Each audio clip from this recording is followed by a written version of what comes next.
হলো Ronaldo, Messi ও Neymar এদের jersey পরা যাবে কি না? রোনালদো, মেসি, নেইমারের জার্সি কোথায় পাবেন আপনি ভাই? এটা পাওয়ার সুযোগ খুব কম। তবে কিছু জার্সি আছে এগুলোতে তাদের নাম লেখা আছে, এগুলো আমাদের রাখতে পারবো কিনা?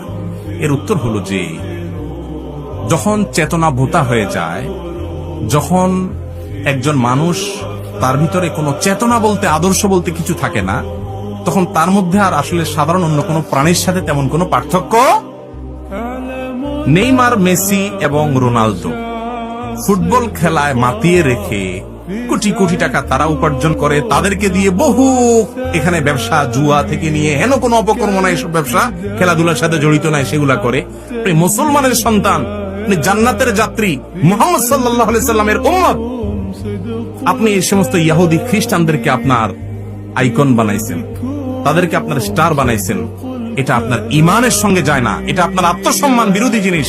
আপনি সাহাবীদেরকে চিনেন না, ইসলামের আইকনদেরকে চিনেন না, খেলোয়াড়দেরকে চিনেন। নামই হলো খেলা। নামই কি? খেলা মানে কি? তামাশা, ফাউল একটা জিনিস।